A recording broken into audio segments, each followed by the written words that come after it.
Miller indices provide a systematic shorthand to describe planes and directions in crystals. Parentheses or round brackets are used for planes. Square brackets are used for directions. The indices come directly from where a plane or a direction intercepts the axis of the unit cell.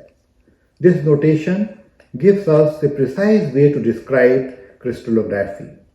For instance, the 100 plane is perpendicular to the x-axis but extends infinitely along y and z. To find the Miller indices of a plane, we start by determining where the plane cuts the crystal axis. These intercepts are expressed in units of lattice constants a, b, and c.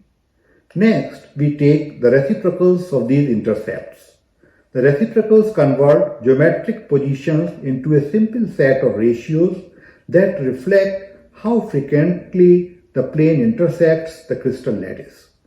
We then multiply by suitable factors to clear fractions and obtain the smallest possible integers. These integers are written in parentheses as h, k, l. This concise notation identifies the orientation of planes within a crystal lattice and directly relates to X-ray diffraction. The smaller the indices, the more widely spaced the planes are. Larger indices correspond to more closely spaced planes. By applying this procedure, we can see how the arrangement of planes determines the diffraction pattern. When determining Miller indices, the origin should be chosen so that it does not lie on the plane we are analyzing. If the plane happens to include the origin, we simply relocate the origin to an equivalent lattice point.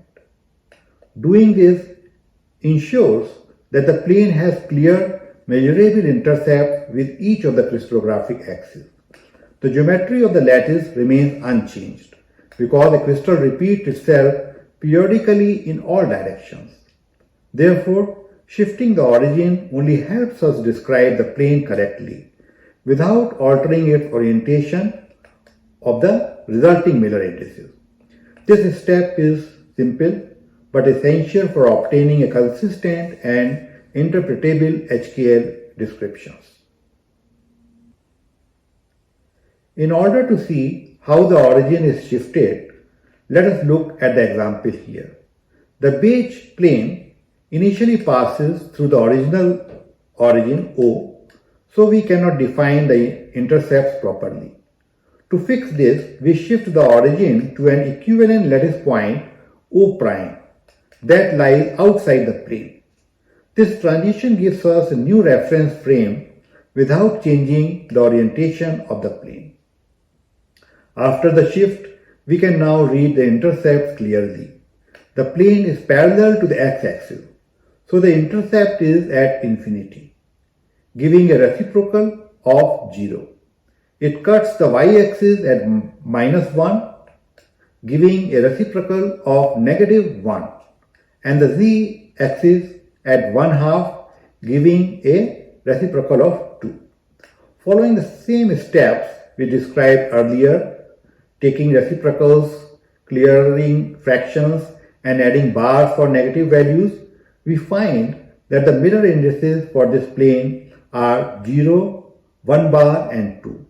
These indices uniquely describe a plane that is parallel to the x-axis, cuts the negative side of the y-axis, and the positive z-axis halfway.